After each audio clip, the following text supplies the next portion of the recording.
नमस्कार। अगर 2026 में एक अच्छी सरकारी नौकरी पाना आपका भी सपना है, तो यकीन मानिए ये विश्लेषण खास आपके लिए ही है। आज हम बात करने वाले हैं आने वाले कुछ ऐसे बड़े मौकों पर जो सच में आपका भविष्य बदल सकते हैं।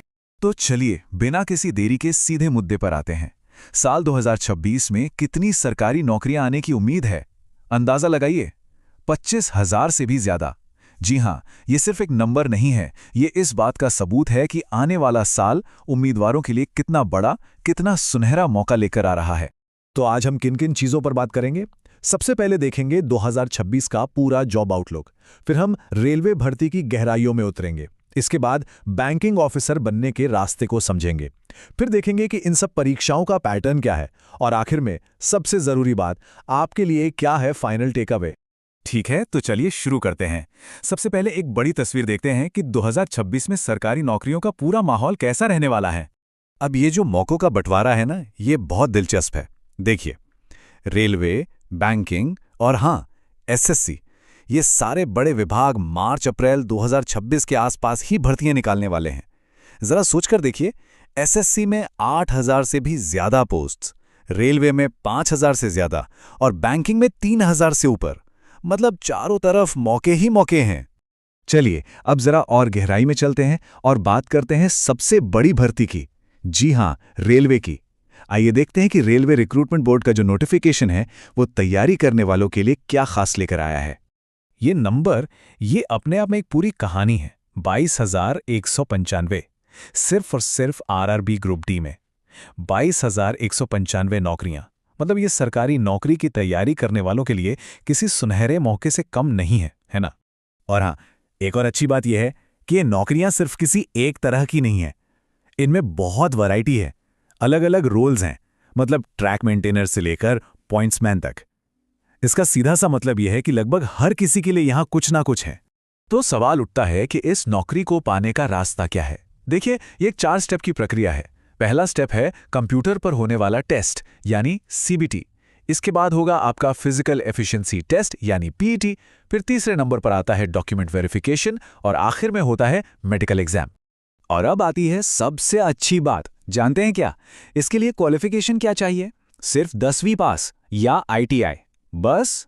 और उम्र 18 से 33 साल के बीच। ऊपर से शुरुआती इन हैंड सैलरी भी लगभग 22 से 25,000 रुपये महीना है। सच में ये एक बेहतरीन मौका है। ओके, तो रेलवे की बात हो गई। अब चलिए अपना फोकस शिफ्ट करते हैं एक और बहुत बड़े सेक्टर पर, बैंकिंग। और यहां हम खास तौर पर देखेंगे प्रोबेशनरी ऑफिसर यानी पीओ की पोस्ट को।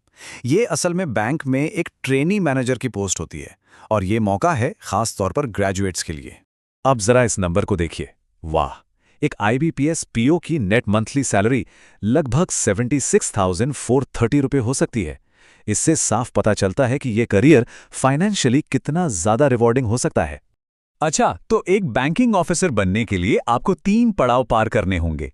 सबसे पहले प्रीलिम्स का एग्जाम, फिर मेंस का एग्जाम और आखिर में इंटरव्यू। ये एक मजबूत प्रक्रिया है जो ये पक्का करती है कि सबसे काबिल लोग ही इस पोस्ट तक पहुंचे। तो यहां पर दोनों मौकों में फर्क बिल्कुल साफ है। एक तरफ है आरआरबी ग्रुप डी जो 10वीं पास या आईटीआई वालों के लिए है और इसमें फिजिकल और टेक्निकल काम पर जोर होता है। वहीं दूसरी तरफ है आईबीपीएस पीओ जो ग्रेजुएट्स के लिए है और ये एक मैनेजर वाली भूमिका है। तो चॉइस आपके क्वालिफिकेशन और इंटरेस्ट पर है। चलिए अब उस चीज पर आते हैं जो शायद सबसे जरूरी है। इन सारी अलग अलग परीक्षाओं में वो कॉमन धागा क्या है? ऐसी क्या चीज है जिसे समझकर तैयारी आसान हो सकती है? और यहां एक बहुत खास बात है। ज्यादातर सरकारी एग्जाम्स में कुछ सब्जेक्ट्स तो कॉमन होते ही हैं, जैसे कि जनरल इंटेलिजेंस और रीजनिंग, मैथ्स या क्वांटिटेटिव एप्टीट्यूड, जनरल अवेयरनेस और करंट अफेयर्स और इंग्लिश। मतलब अगर इन पर अपनी पकड़ मजबूत कर ली ना, तो समझिए आप एक तीर से कई निशाने लगा रहे हैं, एक साथ कई परीक्षाओं के लिए तैयार हो रहे हैं। और भविष्य के लिए एक बहुत बड़ा अपडेट है, एनआरए सीईटी। यह है कॉमन एलिजिबिलिटी टेस्ट। ये एक सिंगल टेस्ट होगा जो एसएससी, बैंकिंग और रेलवे इन तीनों के प्रीलिम्स एग्जाम्स की जगह ले लेगा। तो आने वाले समय में इस पर नजर बनाए रखना बहुत बहुत जरूरी है।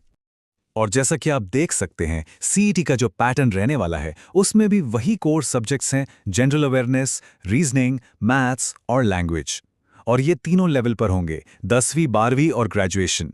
तो ये बात फिर से वही साबित करती है कि अगर इन कोर सब्जेक्ट्स को आपने मास्टर कर लिया तो ये एक लॉन्ग टर्म स्ट्रैटेजी है, ये सफलता की गारंटी है।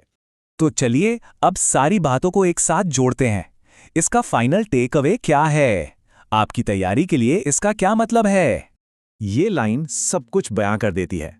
2026-2027 सरकारी नौकरी के उम्मीदवारों के लिए एक सुनहरा दौर बन सकता है।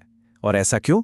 क्योंकि कई विभागों में लोग रिटायर हो रहे हैं, सर्विसेज बढ़ रही हैं। इन सब वजहों से ये सच में एक बहुत बड़ा एक गोल्डन मौका है जिसे बिल्कुल भी गंवाना नहीं चाहिए।